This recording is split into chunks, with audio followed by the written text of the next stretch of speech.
jadi tukang tambal apa? Tambal ban. Tukang tambal ban. Oh, ban cukur. Kudu. Lah, Banmu.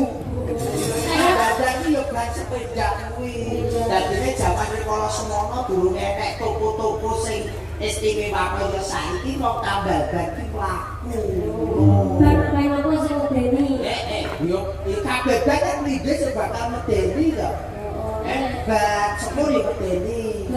Ban bis medeni. Sing medeni enek Apa? benci.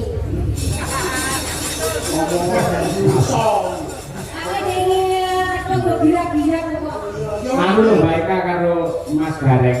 Menawi nembang lan ngatur lelagon wonten lalat dan wates niku kudu ngati-ati.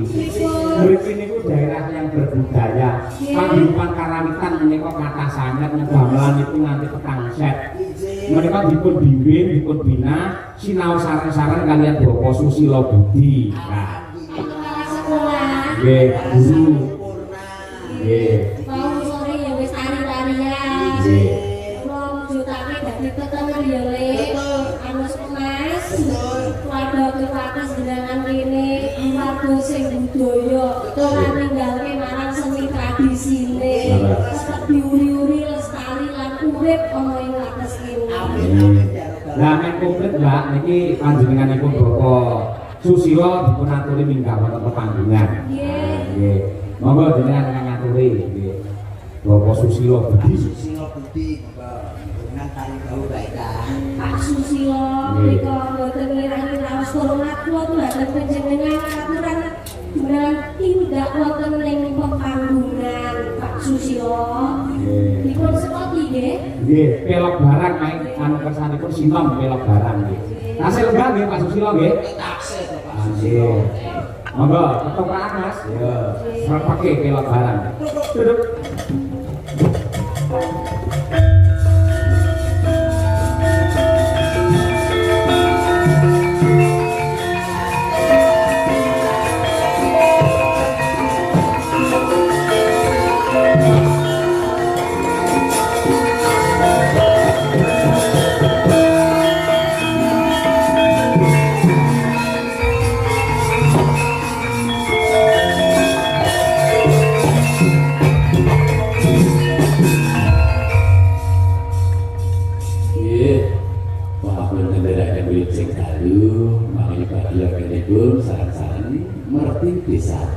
Inggih Bapak Susilo. Mas Gareng. wonten dawuh. Danu mboten panggihan sedaya waras nggih. Amin jangan amin Pak Sus. Balika nembe panggih sedaya menika. Nggih panjenenganipun Pak Susilo. Alhamdulillah. Nggih. Menika bedhaipun anu kelantan ingkang sidak sampun nggih. Kula nggih ingkang halusan sing nom-noman wis diaturi, terus ati sing sepuh-sepuh. Nggih. Manggaken Pak Sus. Nggih, bisa kamar-kamar. Tuludin iki ya tuludin. Nggih. Saya kendangan oleh Mas Budi menika adalah alumni Insya Allah kabar wisuda sarjana seni wonten ing Karawitan isi Surakarta, putra daerah dari Wates. Akhirnya sih nggih. Orang sambut ngadeg no. Termasuk satu-satunya mahasiswi yang dari Mahasiswa yang dari isi loh Mas. Dulu Wates niku. Wates nggih. Kula wonten pirang wonten ing kula menika senior kok kondang ya. Nggih, karena Pak Sus. Kasih ayu. Wah, mboten napa-napa. Nggih.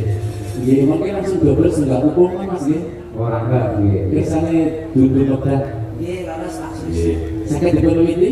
Monggo Bapak. Nggih, Siti Laras, Pak Camat, Pak Anggota Dewan, Pak Lurah sedaya yang sami rawuh. Nggih. Sahabat sepeda ngeteraken sinau belok barat. Susilo pelok barang, kowe dadi muridnya iso lho kowe. Wah, pelok barang dong.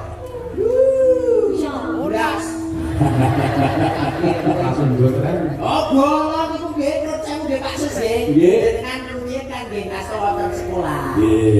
Nggih, arek-arek biyen tapi ya mesti aku mamen karo Pak Sus ki. Ngamen ngisor tero. Nggih, Boleh berkat balik. berkat bae. Nggih, nyuwun mboten matange mboten dadi kondo menika nggih sahabat sepeda Monggo ngeteraken. sasana wanci katur Bapak. Nggih. Musti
asusila seorang guru, seorang pendidik. Dhuwurku siji. Nek latihan kembang iki ning endi? Ibu yo mesti sinaune ngono. Dan ini kira sak blokan iki bukan kaya blokan lumpuh Sinten guru Pak mriki Pak? mriki sekawan. Lho, kaya ngono kuwi kok Mas Sekawan dulu. Ini saking dalu sudah dipersiapkan materi apa sih bakal di taruh karo murid-murid. Makaten to Pak Sis. Cocok. Contohnya muridnya Mas Udin iki, kendaraannya ya hebat. Jos, Mas Udin, masuk 8 berapa? Kaki mesti to, mesti to. Tolong aku ya arek mlebu sanggare Pak Sus. Melu sinau ben iso koyo Ini kaya wingi ngono kancane sememo. Yo ngono nang duwe mbok godhol endi? Nek Blitar dhewe-dhewe. ben tak baleke mambu tak duwe. Oke lah sing aku masuk. Apa? Halah itu tapi ya. Ngono Pak Sus ngecek. Enggak Pak. Suestiaru Rokra Sokso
dan nek awet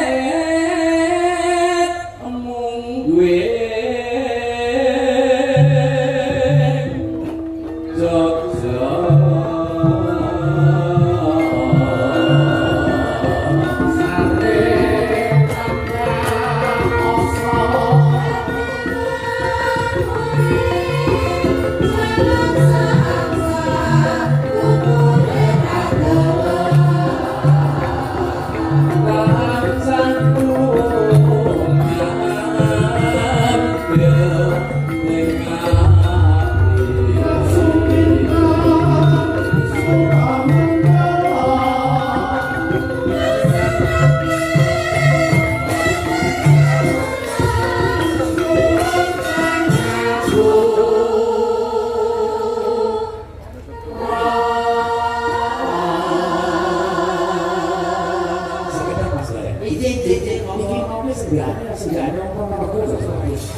tapi itu enam kali sudah balik. Mbak Sumintan Suramanggala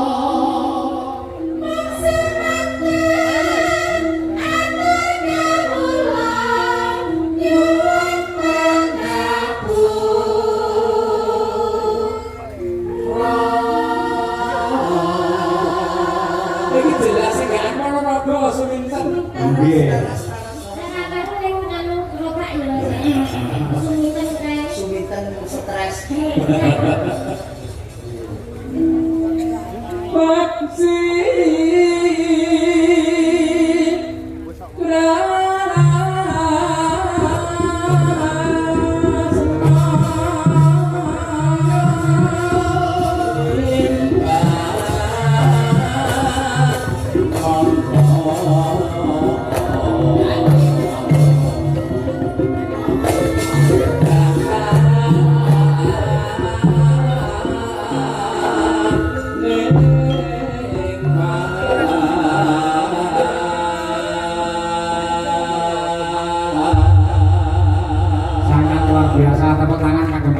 Silo Budi lan Mas Udin. Wah, mirasa mboten angger sinden saged pelok barang ngeten. Jenengan wah luar biasa elok sanget. Jadi kita jaga derek urun. Betul pun mereka mereka baru katakan sak mangke manggen wonten luar negeri. Oh ngaten. Mereka donatur saking luar negeri kata. Nggih. Lajengipun paksus mungkin sebatas bisa pamit. Nggih, Nyatan ya sembodo. nuruti dikasihipun kata dengan mengais sedikit luar negeri. Ya. Nggih, jumlah punten monggo salajengipun kalajeng. Sembangku. Keluarga agung atas kene, sing mreksani keluarga agung atas kene ning luar negeri yo Nggih, termasuk bersari nggih. Kalau mantar streaming. nabi Mumpung menika larasi-tasik pelok barang dan menika dalam rangka bersih desa ngaturaken lelagon bersih desa. iki saking Pak Lurah mau pesane lagu gugur gunung Gugur gunung. Saged mangke dipun ngedre sekali bersih desa, yang kedua adalah gugur gunung. Kata untuk mendoakan warga masyarakat wonten ing wates mriki semoga tetap kompak, kondusif dan guyub rukun. Monggo dipun aturaken bersih desa rumiyin ya.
Dumateng paguyuban karawitan ingkang dipunwadhahi wonten ing Pakoso Laras ing Desa Wates Jenangan Ponorogo niki wau. Mereka ngantos boro-boro to, Mbak? nggih Wah, siap. Nuwun sewu Mas Karyo. Nggih. Wonten jaminan saking panitia ambut bilih menika ingkang kagungan Avanza AE 1266 SA warna silver, hazard lampu nyala terus. Mas sing kagungan Avanza AE 1266 SA hazardipun nyala terus Mas nggih. Monggo Nggih. dipadamkan dulu. Perhatian saking panitia sangat luar biasa. Mas Gareng, Mbak Eka. nggih mangke perkawis gojek kalajengaken wonten ing Goro-goro. Kamundhut saking panitia bangun pura kencana tegesipun bangun dumateng gerbang yang indah menuju zaman keemasan untuk seluruh warga masyarakat ing Laladan Wates dipun pandhegani kalian Bapak Kepala Desa Munaji. Saged istirahat rumiyin kok tak rerake Batuk Neglas Trino.